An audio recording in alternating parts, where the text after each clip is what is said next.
Nah, jadi saum Asyura ya, Bapak Ibu itu sudah dimulai sejak di kota Mekah. Rasulullah Shallallahu Alaihi Wasallam melestarikan ya ajaran saum Asyura itu dari penduduk Mekah jahiliyah dulu, yang mana secara unik orang Arab jahiliyah itu dulu melaksanakan saum Asyura, dan Nabi Muhammad SAW pertama kali mengenal saum Asyura itu dari kebiasaan orang-orang Quraisy ya. Nah, orang-orang Quraisy ini tentu saja meskipun mereka agamanya itu sudah berantakan, tetapi ada satu yang disepakati, yaitu mereka sama-sama memahami dan mengenali bahwa mereka adalah turunannya Nabi Ismail alaihissalam. Nah, itu menurut para pengamat ahli sejarah begitu ya, itu bukan sesuatu hal yang sederhana Bapak Ibu ya, tetapi ya itu satu hal yang menunjukkan budaya yang dijaga ketat begitu. Misalkan Bapak Ibu kita bayangkan saja sekarang kita orang Sunda banyak keluarga Bapak mah keluarga Bapak dan Ibu itu keturunan siapa ke atas itu. Ya, kan itu kita itu kesulitan ya mencari kita ini turunan siapa gitu kan. Nah, tetapi bangsa Arab mereka tahu dan itu sudah menjadi legenda begitu ya. Nah, sudah mendarah daging di dalam diri seorang Arab kalau mereka itu adalah keturunan Nabi Ismail alaihissalam. Jadi pertama kali Rasulullah Shallallahu Alaihi Wasallam mengenal saum Asyura itu sejak dari kota Mekah ya. Nah, di zaman jahiliyah Nabi pernah saum begitu, saum Asyura. Nah, ini sudah terbuka ya. Terima kasih Ustadz, ini sudah. Nah, bisa kita lihat di sini dalilnya.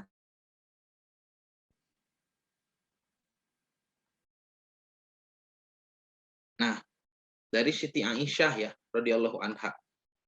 Jadi Siti Aisyah menyebutkan ya di dalam hadis An Aisyah radhiyallahu anha, dari Siti Aisyah semoga Allah meridhoinya, qalat, ia berkata, kana yaumu asyura tasumuhu Quraisyun fil jahiliyati. Hari Asyura adalah hari yang orang-orang Quraisy di zaman jahiliyah mereka mensauminya. Mereka berpuasa padanya. Wa kana Rasulullah Shallallahu Alaihi Wasallam yasumuhu, dan Rasulullah SAW pun beliau mensauminya. Nah, ini kan hadis riwayat Bukhari, hadisnya sahih dan menjadi dalil bagi kita bahwasanya Nabi Shallallahu Alaihi Wasallam sudah saum ya 10 Muharram sejak di Mekah. Nah, jadi bagi orang yang menyangka, oh Nabi itu kenapa ya saum Asyura ketika hijrah ke Madinah melihat orang-orang Yahudi saum di 10 Muharram, lalu Nabi ikut-ikutan. Nah, bukan begitu ya. Jadi Bapak Ibu, Nabi tidak ikut-ikutan Yahudi.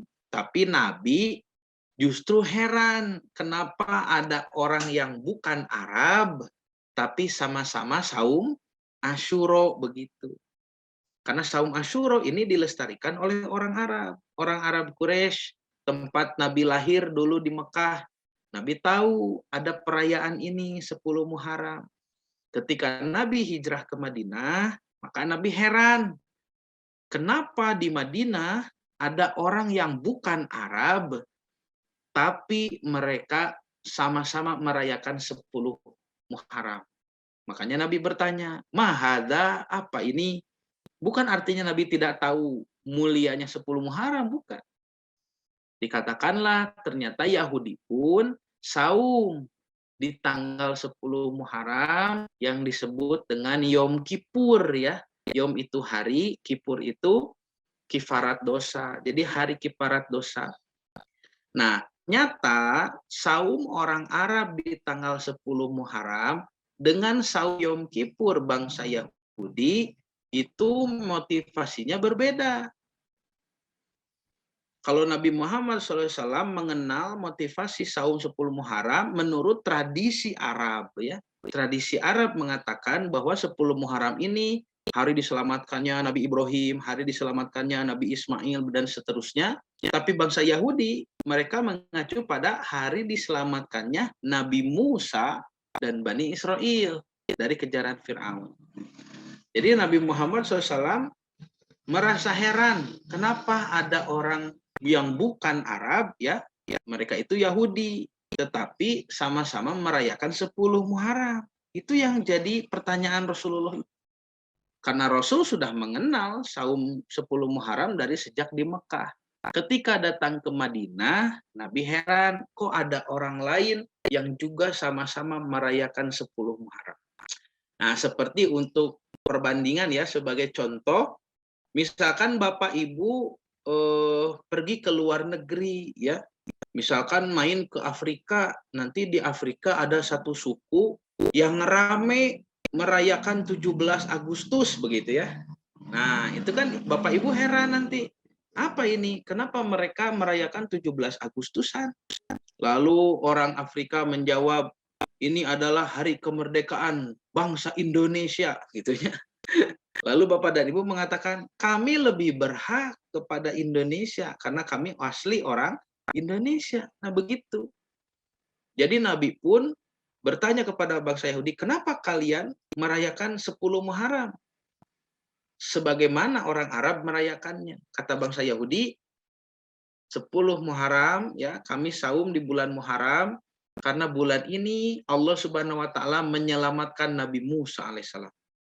Lalu Rasulullah Shallallahu alaihi wasallam bersabda, nahnu ahakku atau anak ahakku bi Musa. Saya ini lebih berhak kepada Musa karena banyak kesamaan, ya. Sama-sama Nabi dan Rasul, sama-sama membawa kitab suci yang hebat dan sama-sama memiliki umat yang banyak, ya.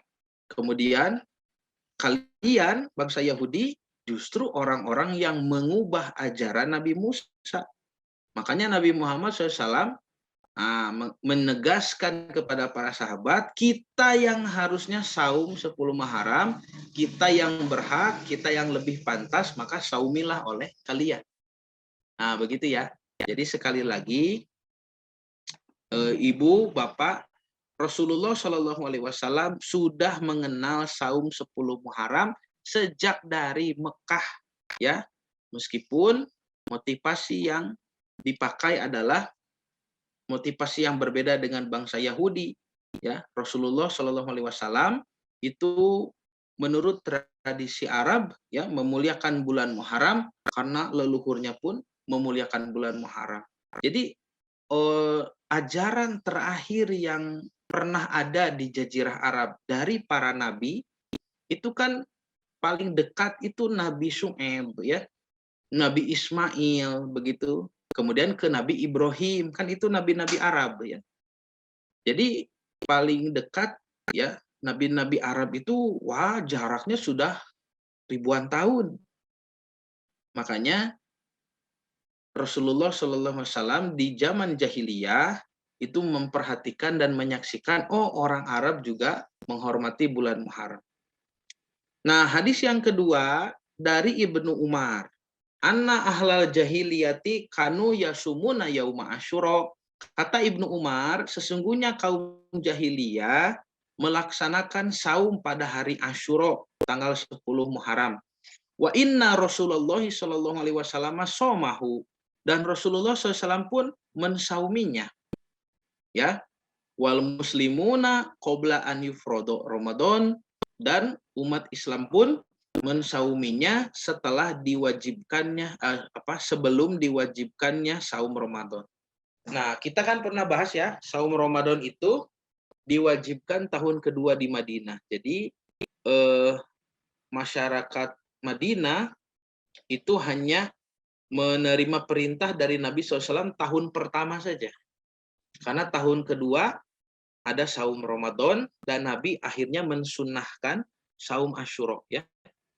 Tidak mewajibkan lagi. Nah, lihat Bapak Ibu, ini Rasulullah SAW setelah di Madinah. An Abi Musa radhiyallahu anhu, dari Abu Musa al-Asy'ari, semoga Allah meridhoinya, qala kana yaumu Asyura yauman tu'adzimuhul yahudu bahwasanya hari Asyura adalah hari yang diagungkan oleh bangsa Yahudi. Wa tattakhiduhu idan, dan mereka menjadikan padanya hari raya. Nah, orang Yahudi itu ya ketika Nabi hijrah ke Madinah, orang Yahudi merayakan Asyura, ya. Ingat, jadi Nabi sudah Asyura, sudah merayakan saum Asyura dari sejak di Mekah, dari sebelum jadi Nabi, kemudian setelah jadi Nabi, Nabi saum saja begitu, ya, di tanggal Muharram itu 10 Muharram. Kemudian ketika pindah ke Madinah, Nabi menyaksikan ada Yahudi yang tu'azzimuhu, mengagungkan, wa tattakhiduhu idan, dan menjadikannya hari raya. Maka Rasulullah SAW melihat fenomena itu, bersabda kepada para sahabat, sumuhu antum, saumilah oleh kalian pada hari itu. Jadi Nabi Muhammad SAW justru di sini sedang membuat syiar, ya, syiar Islam. Ketika Ramadan belum diwajibkan, pertama kali menginjak Madinah, umat Islam tidak punya satu perayaan yang upacara seremonial yang gebiar begitu ya, bersifat kolektif belum ada kan. Nanti Ramadan itu kan diikuti dengan Idul Fitri. Jadi Idul Fitri pun belum ada. Makanya kata Nabi, sumuhu antum, saumilah oleh kalian. Waktu itu para sahabat disuruh untuk saum dan hukumnya wajib. Malahan sampai ketika ada orang yang sudah makan di pagi hari tanggal 10 Muharram, Nabi suruh untuk saum dari sana. Ketika diumumkan misalkan sekarang wajib saum, oh tapi tadi saya sudah sarapan, kata para sahabat. Kata Nabi, saumilah ya waktu yang sesisanya. Jadi meskipun sudah makan misalkan jam 8 pagi, ya sudah saum dari sana. Itu dulu ya. Dulu waktu Asyura itu Nabi wajibkan. Karena untuk syiar, menunjukkan bahwa umat Islam yang lebih pantas merayakan Asyura daripada orang-orang Yahudi. Nah, itu hanya terjadi satu kali saja di Madinah setahun pertama ya. Kemudian tahun kedua datanglah Ramadan diwajibkan.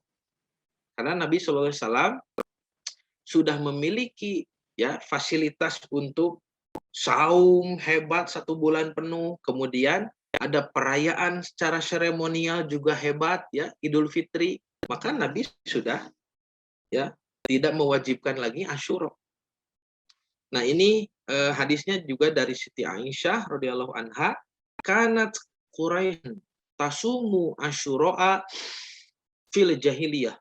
Kata Siti Aisyah, orang-orang Quraisy saum ya di tanggal 10 Muharram itu dari sejak zaman jahiliyah tuh. Wa kana Rasulullah SAW ya sumuhu, Rasul pun dari dulu mensauminya 10 Muharram itu. Falamma hajaro ilal Madinati, ketika Nabi hijrah ke Madinah, somahu, Nabi pun masih melakukan saum 10 Muharram. Nabi lihat orang Yahudi pun saum, ditanya, kenapa? Oh, mereka juga mengagungkan 10 Muharram. Katanya Nabi Musa diselamatkan dari kejaran Fir'aun. Nah, wa amaru bisyamihi, maka Nabi memerintah para sahabat untuk melaksanakan saum. Jangan kalah dengan orang Yahudi. Karena umat Islam adalah umat yang paling pantas untuk mengagungkan ya Asyura 10 Muharram. Nah, itu tahun pertama di Madinah. Falamma furido syahru Ramadana, maka ketika bulan Ramadan diwajibkan saum, ini tahun kedua ya. Masih ingat Bapak Ibu ya penjelasannya? Ramadan tahun kedua di Madinah. Qala, Nabi bersabda, man sya'a somahu, barang siapa yang mau saum Asyura silahkan. Wa man sya'a tarokahu, barang siapa yang mau meninggalkan pun silahkan. Artinya yang asalnya hukumnya itu wajib ya, ijab harus dilaksanakan, sekarang menjadi tatawu ya, atau nadab alias mandub atau sunnah begitu ya. Nah, ini kronologisnya. Jadi sekali lagi Rasulullah SAW sudah mengenal perayaan 10 Muharram dari sejak kota Mekah ya. Di periode Mekah Nabi diangkat jadi Rasul, Nabi terus mensauminya. Tetapi tidak ada perintah kepada para sahabat. Ya, Nabi saum saja begitu. 10 Muharram itu. Berdasarkan keyakinan bahwa orang Arab dulu juga memuliakan bulan Muharram, ya, dan itu bulan-bulan yang baik yang dialami para nabi. Ya, Rasulullah pun saum di situ. Bukan artinya Rasul mengikuti budaya jahiliyah, tidak. Hanya kebetulan budaya jahiliyah itu benar, ya, cocok dengan wahyu yang diterima oleh Rasul. Makanya orang jahiliyah jalan merayakan saum, Nabi pun sendirian melaksanakan saum, ya. Nah, artinya Nabi mendapat perintah yang mana perintah itu kebetulan sama dengan apa yang dilakukan oleh orang jahiliyah. Dan ini bukan hanya saum saja, Bapak Ibu, ya. Perintah syariat yang datang kepada Nabi yang sudah lebih dulu dilakukan oleh orang jahiliyah itu banyak, seperti tawaf, ya, seperti sa'i, seperti haji, umroh, itu sudah ada orang jahiliyah pun melaksanakan. Karena itu agama nenek moyang, napak tilas, ya, syariat milah Ibrahim. Karena itu Rasulullah Shallallahu Alaihi Wasallam datang mengibu yang dirahmati Allah. Begitu juga saum Asyura. Penduduk Mekah jahiliyah terus mengagungkan 10 Muharram. Nabi Muhammad pun dibolehkan oleh Allah mengagungkannya dengan saum. Nabi 13 tahun di Mekah, terus saum sendirian. Begitu tiba ke Madinah, Nabi hijrah, Nabi melihat ada orang Yahudi juga saum 10 Muharram. Mereka melaksanakan juga Id di sana, perayaan sebegitu meriahnya yang mereka sebut Yom Kippur. Kata Nabi, kenapa ini? Ya, mereka mengatakan ini hari di mana Allah menyelamatkan Nabi Musa. Lalu Nabi Muhammad SAW bersabda kepada para sahabat, kalian yang harus saum hari ini. Karena kalian yang lebih berhak kepada Nabi Musa. Karena kita sama-sama orang Islam, sama-sama orang beriman, taat kepada Allah, sedangkan mereka adalah para perusak. Maka Nabi memerintahkan para sahabat untuk saum Asyura di tahun pertama di Madinah. Begitu. Nah, masuk tahun kedua di Madinah, Allah turunkan surah Al-Baqarah ayat 183, ya. Al-Baqarah 183 itu mewajibkan saum Ramadan. Setelah saum Ramadan wajib, terjadilah nasakh mansuh, ya. Perpindahan hukum. Saum Asyura yang tadinya wajib sekarang menjadi sunnah, ya. Digantikan dengan kewajiban saum Ramadan. Maka Rasulullah bersabda, man sya'a somahu wa man sya'a tarokahu. Siapa yang ingin mensauminya silahkan, siapa yang ingin meninggalkannya juga silahkan. Karena kita sekarang sudah punya Ramadan dan punya Idul Fitri, begitu. Nah, itu terjadi dari tahun kedua sampai tahun terakhir Rasulullah SAW wafat, tahun ke-10. Ya, menginjak tahun ke-10, maka Rasulullah SAW menjelaskan lagi tentang keutamaan-keutamaan saum sunnah. Mungkin kepada sahabat yang berbeda, mungkin juga kepada sahabat yang sama ada yang mendengar di situ. Tapi di sini Rasulullah sedang membahas saum-saum sunnah. Kata Nabi, selain saum Senin Kamis, saum Daud, ya, saum Ayamul Bid, ada juga saum Arafah nanti.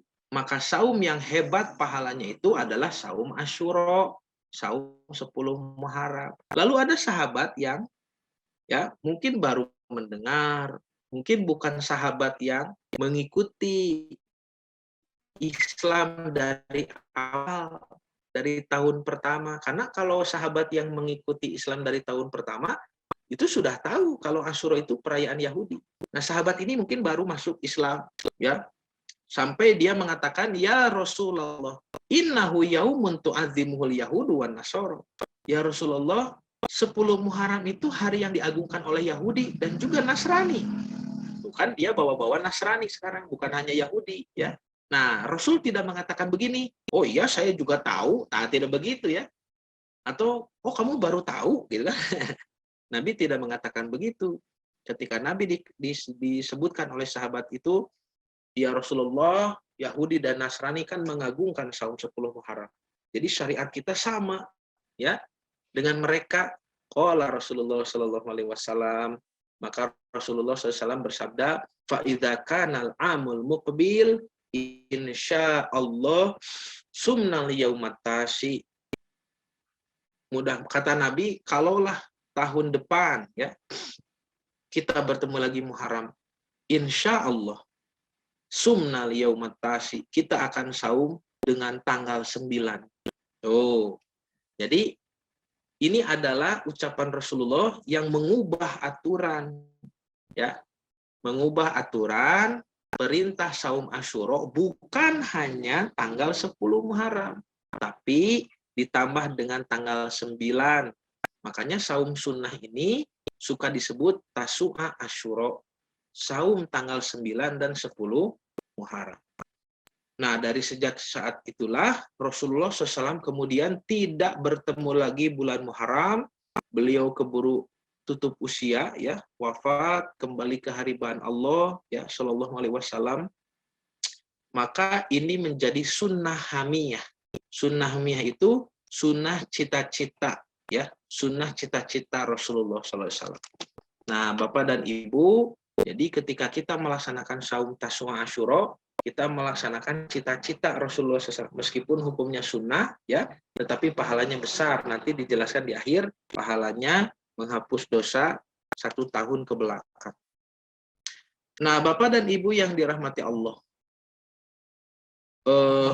peristiwa Asyura ternyata yang diyakini oleh Nabi Muhammad SAW dan juga yang diyakini oleh bangsa Yahudi tidak bertentangan.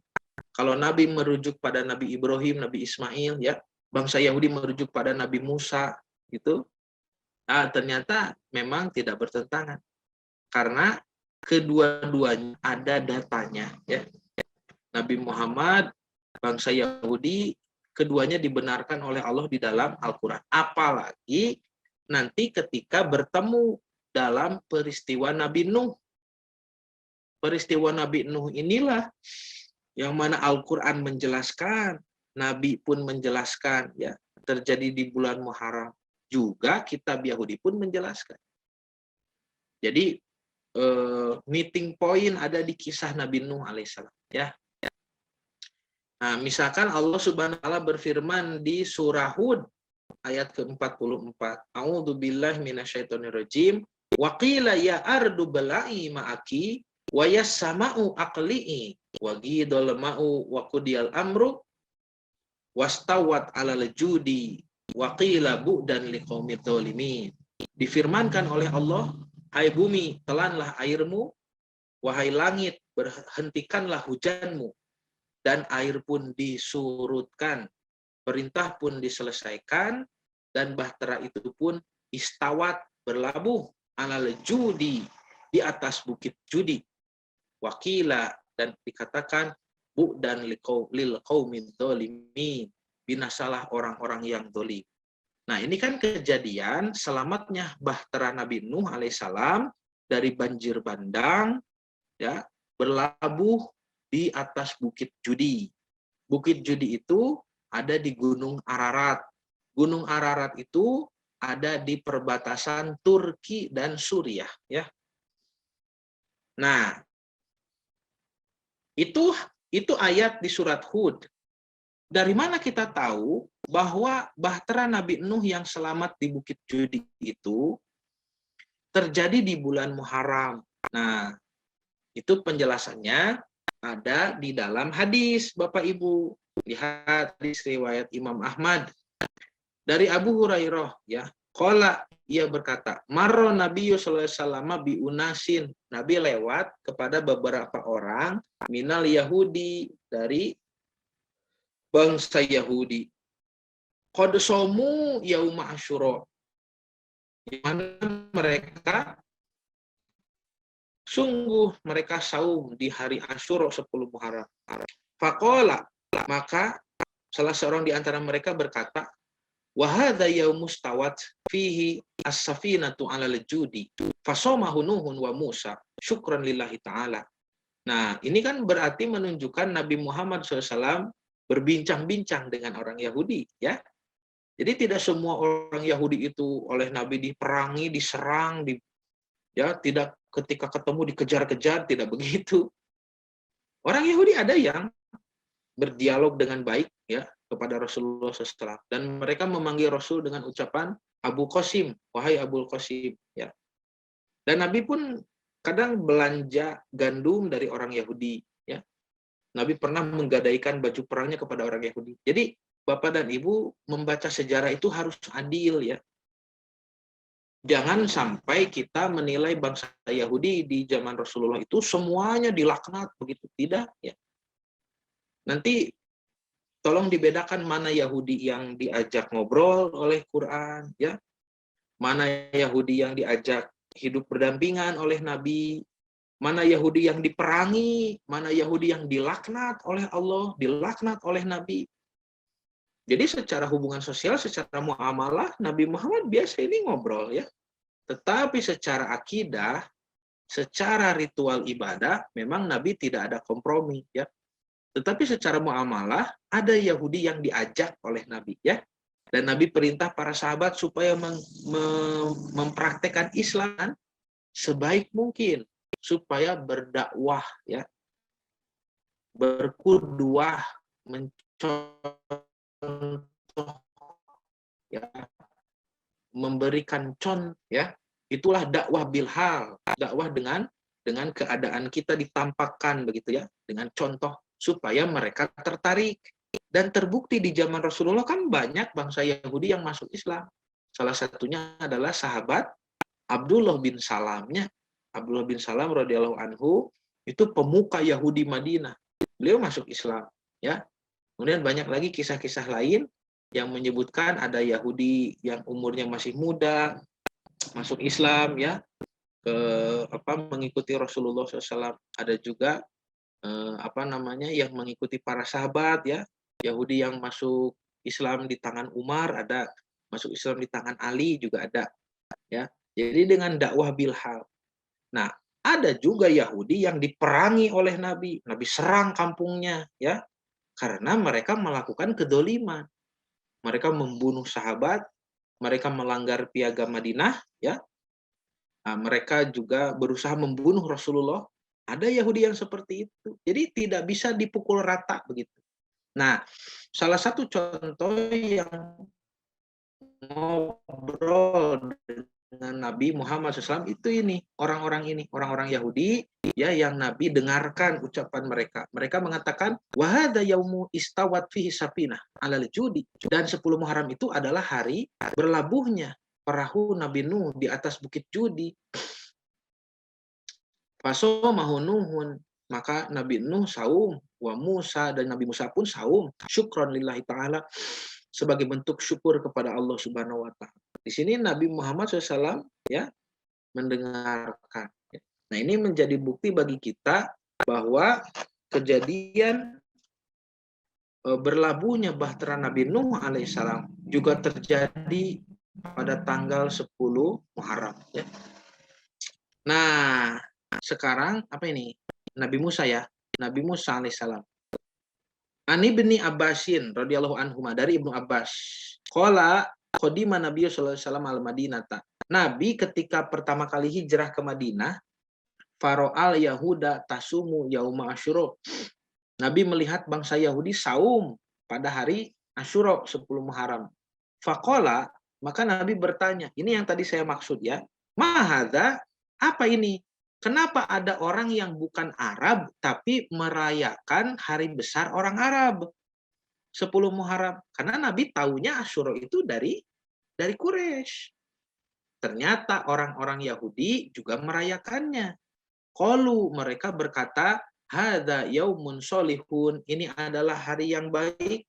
Hadza yaumun najjallahu bani Israila min aduwihim, ini adalah hari di mana Allah menolong Bani Israel dari musuh mereka. Fasomahu Musa, maka Nabi Musa alaihissalam mensauminya, kata Yahudi. Makanya Yahudi pun saum. Nah, itu kan didengarkan oleh Nabi. Qala, Nabi menjawab. Nabi SAW menjawab, fa'ana ahaqu bi Musa. kalau motivasi kalian merayakan 10 Muharram ini karena Nabi Musa, maka akulah yang lebih berhak kepada Musa. Aku dan Musa sama-sama nabi, sama-sama rasul, sama-sama memiliki kitab dan umat, ya, sama-sama mengajarkan hal yang sama. Tetapi kalian itu hanya mengaku-ngaku umat Nabi Musa, padahal kalian merusak ajaran Musa. Makanya kata Nabi, ana ahaqqu bi Musa minkum. Aku lebih berhak untuk merayakan peristiwa Nabi Musa daripada kalian. Fasomahu, maka Nabi pun mensauminya. Ini bukan pertama kali Nabi saum 10 Muharram. Ya, cuma ini menjadi dalil bahwa Nabi ketika pindah ke Madinah, haram itu.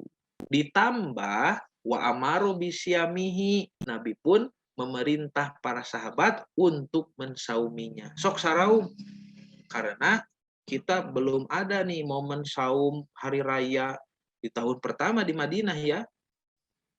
Jangan mau kalah dengan orang Yahudi yang ngaku-ngaku pengikut Nabi Musa, padahal kita yang lebih berhak, kita yang lebih mirip dengan ajaran Nabi Musa, kata Nabi. Ya.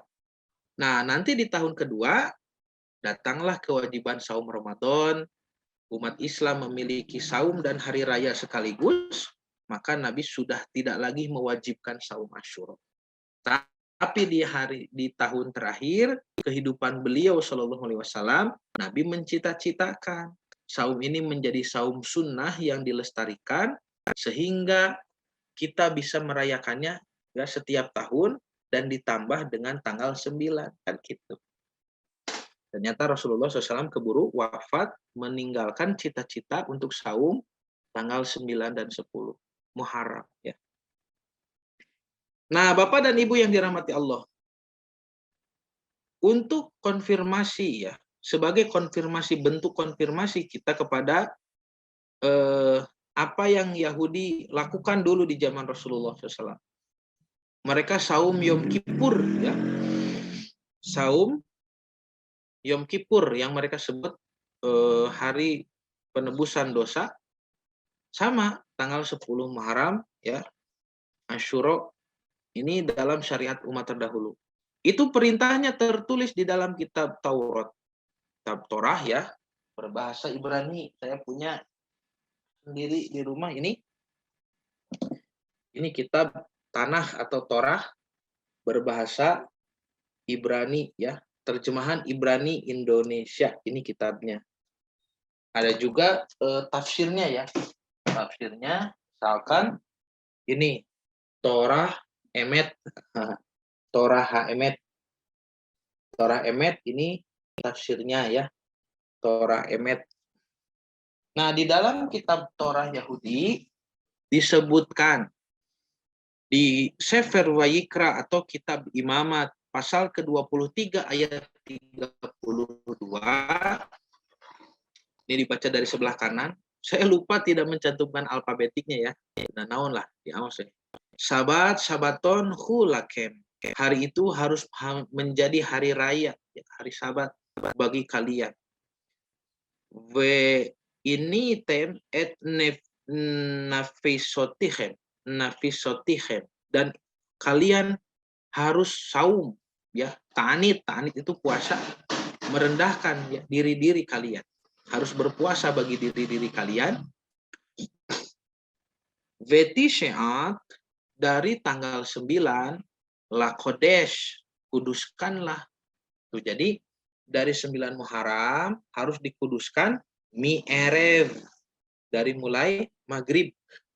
Karena kan perpindahan waktu itu di waktu maghrib ya, perpindahan hari ya. Perpindahan hari itu kalau kalender Komariah di waktu maghrib. Jadi Yahudi pun saumnya dari maghrib dulu. Ini mirip dengan syariat saum zaman di Mekah dulu sebelum ada Ramadan. Nabi Muhammad dan para sahabat saum dari maghrib ya, dari isya begitu sampai besoknya maghrib. Yahudi pun sama, dari tanggal 9 waktu maghrib, mi erev, dari maghrib ada erev sampai maghrib. Maksudnya dari matahari tenggelam sampai matahari tenggelam. Ya. Tishibitu sabatihim, kamu harus merayakan hari sabatmu itu. Ini perintah 10 Muharram, Yom Kippur di dalam kitab Taurat, meskipun mereka tidak menyebut bulannya itu bulan Muharram ya. Tidak disebut bulan Muharram ya. Nah, kalau sekarang disebut bulan Tishri, bulan ya penanggalan untuk saum Yom Kippur itu jadi 10 Tishri. Nah, apakah Tishri ini bulan yang sama dengan bulan diselamatkannya Nabi Musa? Wallahu alam ya. Karena ada juga keyakinan bahwa ketika Nabi Musa diselamatkan di Laut Merah itu bulan Nisan ya. Di dalam penanggalan Yahudi, makanya mereka merayakan Paskah, hari kabur dari Mesir di bulan Nisan begitu. Harusnya kan hari kabur itu dengan hari Saum Asyura kan itu peristiwa yang bersama, peristiwa yang sama. Kenapa Yahudi merayakan Asyura? Karena Nabi Musa selamat dari kejaran Firaun. Itu kan harusnya di bulan yang sama, tapi sekarang jadi bulannya berbeda. Itu saya sendiri juga bingung ya. Kenapa Nabi Musa dirayakan Paskah itu hari Passover keluar dari Mesir itu bulan Nisan, tapi saum Yom Kippurnya bulan Tishri. Sedangkan jarak dari Nisan dengan Tishri itu 6 bulan. Itu yang sempat saya juga tidak paham. Sebelum saya tahu bahwa ternyata kalender Yahudi itu ada 2 macam. Ada yang diawali bulan Nisan, ada juga yang diawali bulan Tishri. Kalau diawali bulan Nisan itu kebijakan agama ya, menurut para ulama mereka. Tapi kalau diawali dengan bulan Tishri itu menurut kebijakan pemerintah. Jadi kalender saja tidak sepakat begitu ya. Nah, kalender saja tidak sepakat. Kalau kita misalkan sepakati bulan pertama Muharram ya. Muharram itu sama bulan kalender Hijriah semuanya Muharram. Tapi kalau Yahudi tidak. Ada yang di bulan Tishri, bulan pertama itu ada bulan Nisan. Nah, kalau perayaan Yom Kippur itu harus dilakukan tanggal 10 bulan pertama, berarti tergantung bulan pertamanya mau pakai yang mana begitu ya. Mau pakai Nisan atau Tishri. Sedangkan di dalam kitab Taurat disebutkan ketika Nabi Musa keluar dari Mesir itu bulan Nisan ya, kan bulan Tishri. Nah, kemudian ini juga konfirmasi tentang Nabi Nuh lah ya, ini sama.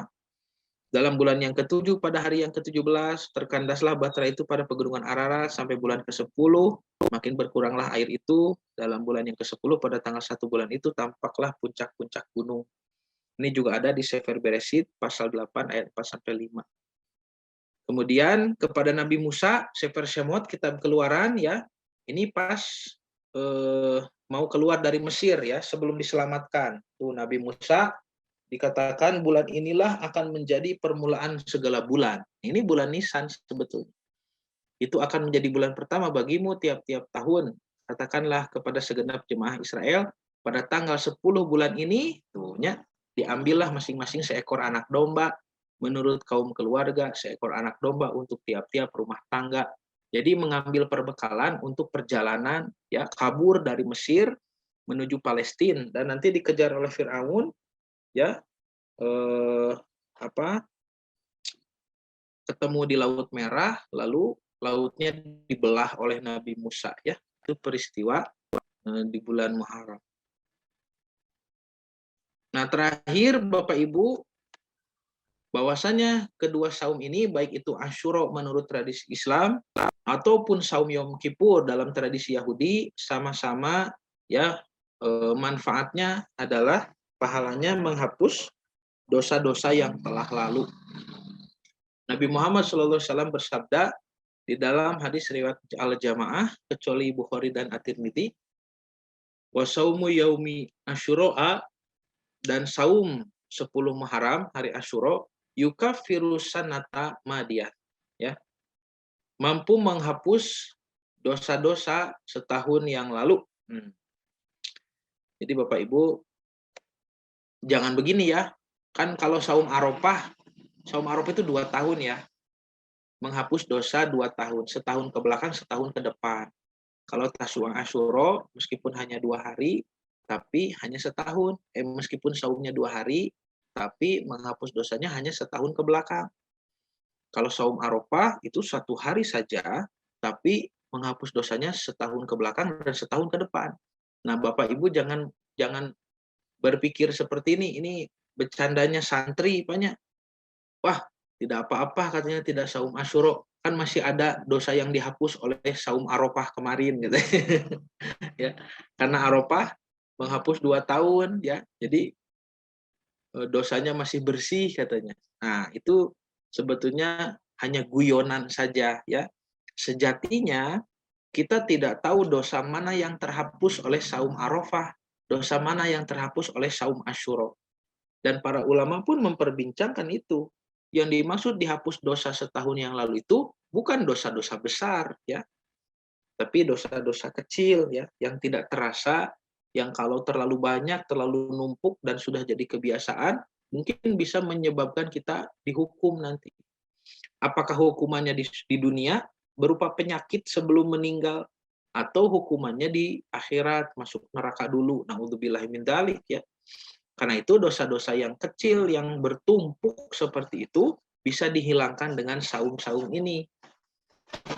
Tetapi kalau dosa besar, ya, dosa musyrik, menyembah kepada selain Allah, mempercayai kepada paririmbon, ya, bertanya kepada dukun, ya, itu musyrik. Atau misalkan dosa berzina, atau mabuk, ya, minum khamar, atau berjudi, atau membunuh, itu tentu saja tidak cukup ya dengan saum, tapi harus ada taubat ya. Taubat itu kan dia berhenti dari perbuatan itu, kemudian dia membencinya dan dia menyesalinya, kemudian tidak mengulangi selama akhir hayat hidupnya, bahkan disempurnakan dengan membantu orang lain untuk tidak terjerumus padanya. Itu taubatan nasuha ya. Tapi dengan berhenti dan tidak mengulangi saja sudah cukup sebetulnya taubatan nasuha itu, asal selama sisa hidupnya tidak kembali lagi pada kemaksiatan. Nah, jadi sama ya. Makanya saum Tasu'a Asyura ini ya, kita baca dalam hadis mampu menutup dosa 1 tahun. Tapi saum Arafah meskipun saumnya hanya 1 hari, Arafah mah 9 Zulhijjah kemarin ya, itu bisa menghapusnya 2 tahun, setahun ke depan, setahun ke belakang. Itulah sebabnya agama tidak didasari dengan logika. Kenapa saum yang 2 hari ini 9, 10 Muharram pahalanya cuma 1 tahun, tapi Arafah yang 1 hari pahalanya bisa 2 tahun? Itu dibalik, cen. Nah, agama tidak bersumber dari kebijakan logika. Meskipun logika bisa dipakai untuk mengkaji agama. Beda ya, kalau logika itu dipakai untuk mengkaji itu ya, ilmu alat seperti ilmu mantik, ilmu usul fikih, eta mah logika teh sebagai alat itu tidak jadi masalah. Tapi kalau beragama atas dasar logika, itu artinya logika dijadikan sumber hukum ya.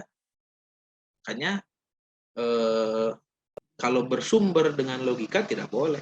Tapi kalau logika hanya jadi alat, ya tidak jadi masalah. Karena kan memang kita pakai logika ketika menyimpulkan hukum itu.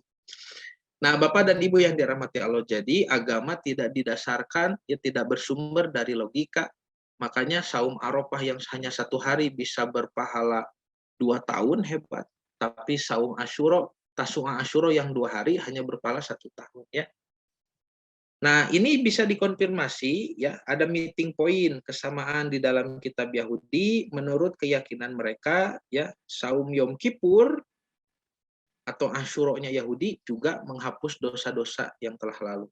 Di dalam Sefer Wayikra, kitab Imamat, pasal 16 ayat ke-30, disebutkan, karena pada hari itu, hari Yom Kippur, harus diadakan pendamaian bagimu untuk mentohirkan kamu. Kamu akan ditohirkan. Ditohirkan teh disucikan, banyak. Kamu akan ditohirkan dari segala dosamu di hadapan Tuhan. Nah, jadi jelas ya, Bapak dan Ibu, kesimpulannya saum Asyura ya dan Yom Kippur sejatinya adalah syariat yang sama, yang pernah dibawa oleh para nabi, ya. Dan kita mengetahui itu dari Nabi Muhammad Shallallahu Alaihi Wasallam, dan orang-orang Yahudi mengetahui itu dari tradisi mereka yang mengagungkan Nabi Musa. Tetapi di sini ada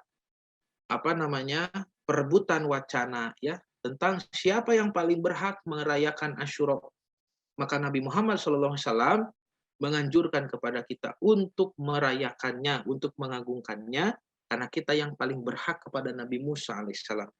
Ya, sedangkan bangsa Yahudi, mereka orang-orang yang berani merubah, ya, ajaran-ajaran Nabi Musa alaihissalam, meskipun rabi-rabi Yahudi zaman sekarang tidak merasa begitu, ya. Dan itu bisa tersinggung kalau kita katakan, kalian sudah mengubah ajaran Nabi Musa. Rabi-rabi sekarang bisa ada yang tersinggung. Karena mereka pikir mereka jujur begitu. Ada rabi-rabi yang jujur, ya, bahkan membela orang Palestina. Ya. Jadi yang mengubah ajaran itu siapa? Yang mengubah ajaran itu rabi-rabi terdahulu, ya, yang kecewa dengan kedatangan Nabi Isa, yang kecewa dengan kedatangan Nabi Muhammad, ya. Yang mereka berani mengubah-ubah isi Taurat, ya. Nah, maka kalau teks Taurat yang sekarang itu memang sudah disepakati, kalau tidak berasal dari teks Masorah, ya, teks Masoret, pasti berasal dari teks Septuaginta yang ada di orang Kristen. Nanti isinya lihat saja, karena kalau sekarang sudah tidak dirubah-rubah, ya, teks Taurat dulu itu. Jadi sulit kalau bicara dengan rabi-rabi Yahudi sekarang. Karena mereka merasa jujur, mereka tidak pernah merubah sendiri, begitu, ya. Sedangkan yang Quran katakan, Quran menunjukkan bagaimana nenek moyang mereka dahulu. Begitu, Bapak Ibu, ya. Jadi kita juga belajar untuk objektif menilai orang-orang non-Muslim seperti orang Yahudi. Ternyata tidak bisa dipukul rata, ya. Tidak semua Yahudi itu satu identitas, tidak. Mereka terpecah-pecah. Banyak sekali sekte, banyak sekali, ya, tidak bersatu padu, tidak. Dan tidak semuanya mendukung Zionis, tidak, ya. Yang mendukung Zionis itu segelintir Yahudi saja. Itu Yahudi yang sudah liberal, ya, sudah sekuler. Sedangkan Yahudi-Yahudi ortodoks yang masih memegang Torah, mereka menolak pendirian negara Israel, Zionis. Mereka justru membela Palestina, ya. Nah, ada. Jadi jangan dianggap konflik Israel Palestina itu konflik beragama, antar dua agama. Palestina mewakili Islam, Israel mewakili Yahudi, tidak begitu, ya. Nah, di tubuh di negara Israel pun orang-orang Yahudi yang membela Palestina ada. Dan di Palestina pun orang-orang Islam yang membela kepentingan Israel juga ada, gitu. Jadi, waduh, ya, memang di sana itu sudah ya, berantakan, semrawut situasinya itu. Jadi Zionis itu bukan Yahudi, ya. Bukan Yahudi, ya. Tapi orang Yahudi ada yang ikut bergabung dengan Zionisme. Tidak semuanya, hanya Yahudi liberal saja. Zionis itu ada juga Zionis Kristiani, bahkan ada juga Zionis Islam. Ada orang Islam yang membantu pergerakan Zionis itu ada, ya. Padahal Allah Subhanahu wa taala sudah melarang di dalam Al-Qur'an, ya, surah Al-Maidah. Nah, Bapak dan Ibu yang dirahmati Allah, sekian yang bisa saya sampaikan pada kesempatan kali ini. Mudah-mudahan apa yang dijelaskan itu menambah ilmu yang bermanfaat, khususnya bagi saya sendiri, dan menjadikan motivasi beribadah serta menuntut ilmu lebih tinggi. Saya cukupkan sekian. Mudah-mudahan kita bisa bertemu lagi di lain kesempatan di hari Kamis, ya, insya Allah. Saya tutup dengan doa Rabbana atina fid dunya hasanah wa fil akhirati hasanah wa qina adzabannar. Aqulu qouli hadza wa astaghfirullah li wa lakum. Wassalamualaikum warahmatullahi wabarakatuh.